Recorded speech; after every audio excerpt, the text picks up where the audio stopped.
it's Liberty and I make videos about books, history, archaeology and life. Now I'm following up a video I made last year which was recommending a book for every song on folklore, and I'm doing the same for Evermore, Taylor Swift's newest album. If you like these suggestions, do give this video a like and do subscribe. I make more videos about books. I'm just going to get straight into it. So track number 1 is Willow, and according to Taylor, Willow is about intrigue, desire, and the complexity that goes into wanting someone. I think it sounds like casting a spell to make somebody fall in love with you. I am recommending Once Upon a River by Diane Setterfield. It has an ethereal quality to it, and it very much celebrates the art of storytelling as something that is passed down. It's historical fiction, and it is mainly set in a pub on the Thames and surrounding community sort of near Oxford. And essentially one night this man who's mortally injured turns up with a dead child in his arms, only it turns out the child is not dead. Multiple people end up claiming her as someone who has gone missing. So people are projecting quite a lot onto this child, and the whole community is affected by this little girl. I love this book. I read it in the summer. I read most of it outdoors, which was kind of the perfect setting for it. So the second track is Champagne Problems, and it is about a couple who have two very different ideas about the future of their relationship. One is proposing, one wants to break up. I can't not recommend Little Women for this prompt because there are so many expectations in this novel that various people, society have projected onto the characters, and the interesting thing is whether or not they choose to take up these expectations to fill them or to not fulfill them and go their own way. It's all about the March family, as we know, with fathers are fighting the Civil War, and the 4 daughters, Jo, Meg, Amy and Beth, their relationships with each other are so brilliant too. It's just, oh. And it's all kinds of expectations. It's familial, romantic, societal. Oh, so good. Track number 3 is Gold Rush, and Gold Rush is all about the attraction and jealousy you feel when you're in love with someone that everybody else is in love with, and you play the whole relationship out in your head to talk yourself out of it because you are scared of making that jump. I'm recommending Cinder by Marissa Meyer, which is the first book in the Lunar Chronicles. It's a sci-fi Cinderella retelling, and essentially Cinder is a cyborg and she's also one of the greatest mechanics in the area that she's living. She meets the handsome Prince Kai and finds herself caught up in this big confrontation that the Earth is having with the moon. It's all set in the background of the whole world trying to find a cure for a deadly illness. I read this last year in sort of autumn time, and I found it quite helpful because their disease was a lot worse than what we are going through at the moment. I really didn't think I would enjoy it because I'd heard a lot about this series, and I will be carrying on with it. So track 4 is 'Tis the Damn Season. Now this is from the perspective of a certain Dorothea whom we shall meet later in the album.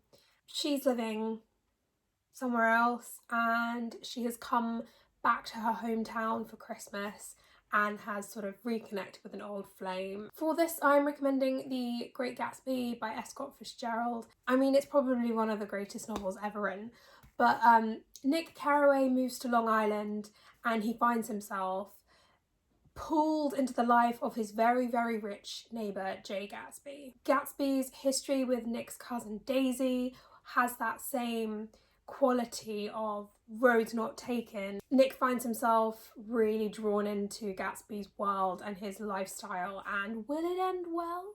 Who knows? You probably, if you've read it or seen any of the films, but I just, in case there's someone out there who hasn't, now's your chance. Evermore's track 5 is Tolerate It.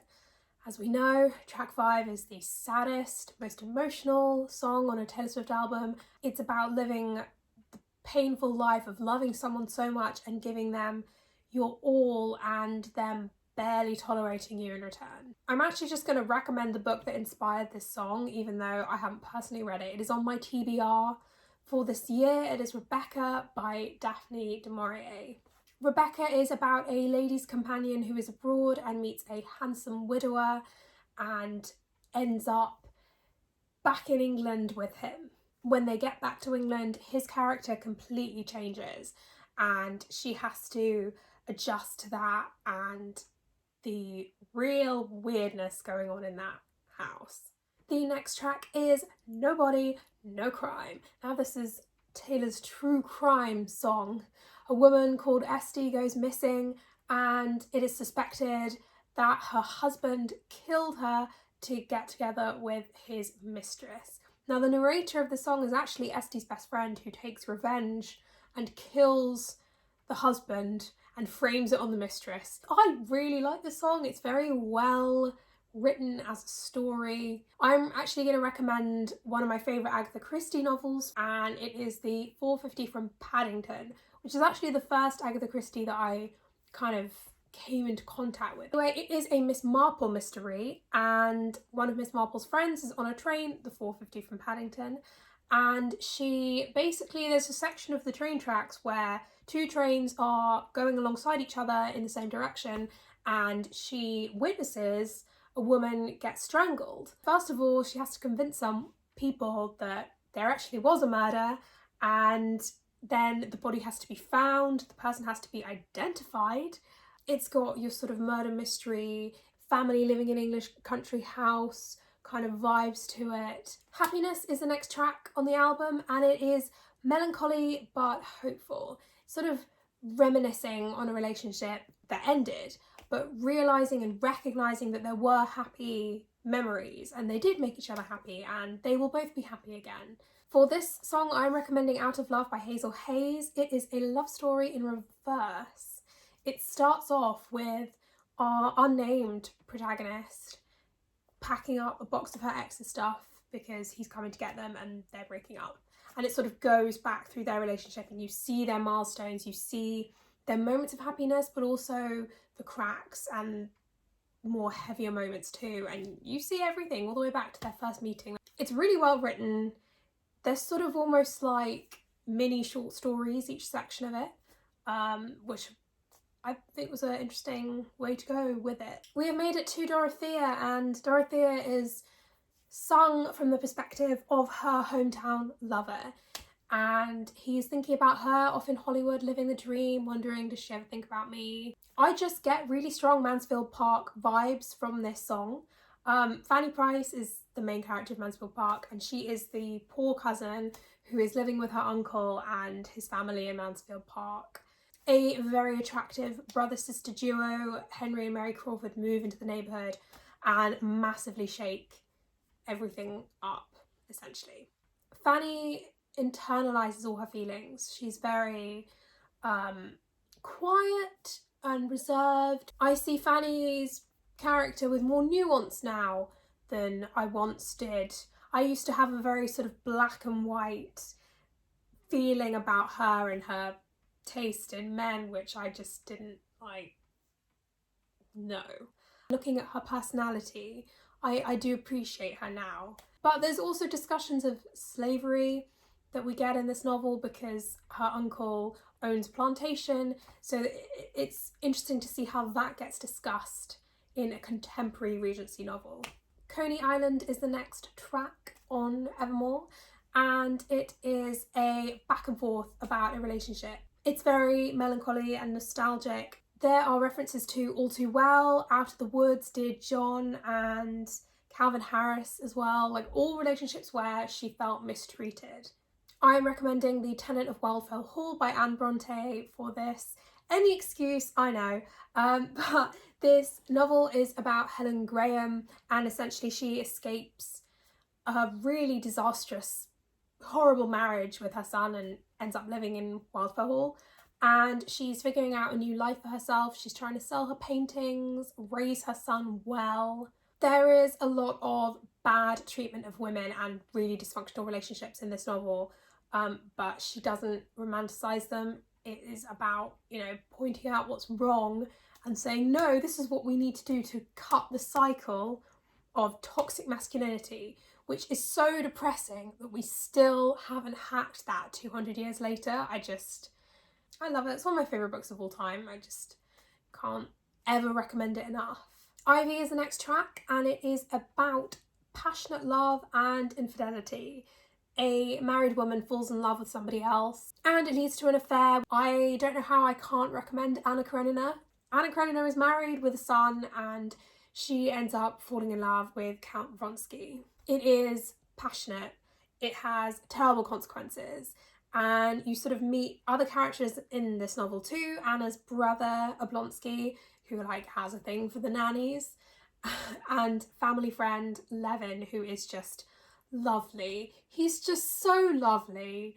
There's so much going on. It is, so many people call it the greatest novel of all time, and it's hard to disagree. I am a huge fan of Anna Karenina and Tolstoy. Huge. Cowboy Like Me is the song of two hustlers who are sort of out to snag rich people who will give them gifts and money, and they don't really care about love. And they, of course, end up falling in love. Finally, this is the time for me to recommend one of my favourite fantasy trilogies, which is the Shades of Magic trilogy, and it starts with The Dark Shade of Magic, and it is by V.E. Schwab. Our main two characters are Kell and Lila. Kell is officially the adopted son of the royal family of Red London, and he is a magician with the ability to travel between the parallel Londons that have various amounts of magic left in them as a ambassador to the different sort of royal families or rulers.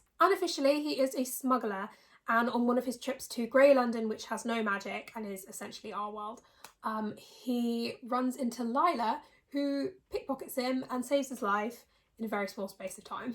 Fun adventures await, but also dark adventures, magic, lots of emotion. Long Story Short is an autobiographical song about 2016. It talks about her happiness and her current relationship and the fears that she will ruin things or the world will ruin things. Look, I'm just going to say, I feel really bad for Tom Hiddleston. The internet seems to think he is a INFP and an Enneagram 4, which means he's probably a really intensely romantic person. It's rare that Taylor Swift is breaking somebody else's heart, but oh my god, they're bops. And for this, I'm recommending The Unexpected Everything by Morgan Matson. The main character is Andy. Her father has been in some kind of political scandal previously, and she's just hoping to get on with her internship and then go off to college.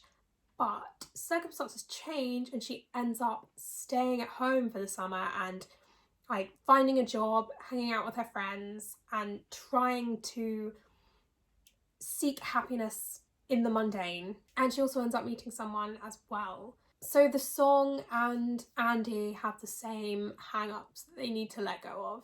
The song Marjorie is inspired by Taylor Swift's grandmother, Marjorie Finlay, who was an opera singer and who is sampled on this song. It's all about their relationship and how Taylor feels 17 years after her grandmother's death. For this song, I am recommending a favourite book of mine, and it is The Book Thief by Markus Zusak. It is set in 1939 in Nazi Germany. Our main character is Liesel, and she is living with foster parents who are sort of, I can't remember what age they are in the book. I think they're sort of between parent and grandparent age. There's a big distance between them. She finds a book in the snow that has escaped a book burning, and she hides it, and this starts an obsession with books and stories. Her found family increases when they end up hiding a Jewish man in their basement. Oh, I love this book so much. It is genuinely a book that everyone needs to read. The penultimate song is called Closure. She doesn't want to be fake and, accept an apology when she doesn't mean it, forgive someone when she doesn't mean it. She wants to stay true to herself. For this song, I'm choosing If Only by Melanie Murphy. Now, Erin is the main character of this book, and her life is sort of in a state of flux. She is almost 30, she's just ended her engagement, and she hates her job, so she goes back to Ireland to visit her grandmother, and her grandmother gives her this heirloom, which essentially allows her to see and experience all the what-if moments, or if only moments, in her life. it really allows her to get closure on people and situations that she had been wondering about. Love the concept and the main character. It was written so well. I'm a sucker for magical realism, and this is magical realism done well. Especially, it's rare that I read contemporary novels and really enjoyed this one. So the final track is Evermore. Now, this is another autobiographical song about the beginnings of her relationship with her boyfriend and the switch she made from validating herself by her good girl image. It chronicles coming out of depression and into hope and happiness. And the title is an Emily Dickinson reference, and the whole album was released on Emily Dickinson's birthday, so, you know, fun times. For this, I'm recommending Where Angels Fear to Tread by E.M. Forster. Now, may seem like an odd choice, but I will explain. Widow Lila Heriton sort of heads off on this grand tour and ends up in Italy and ends up married to someone that her English in-laws do not approve of.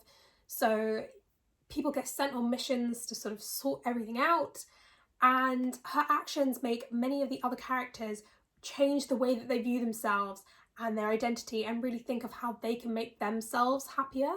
So that was a recommendation for every song on Evermore by Taylor Swift. I hope you enjoyed it. Thank you for watching. If you liked my recommendations, do give it a like and comment which is your favourite song on Evermore, because I actually really enjoyed this album. I think as an album, it's a grower. Do subscribe for more bookish content from me, and January's going great so far, isn't it? We all had such hopes. Anyway, happy reading.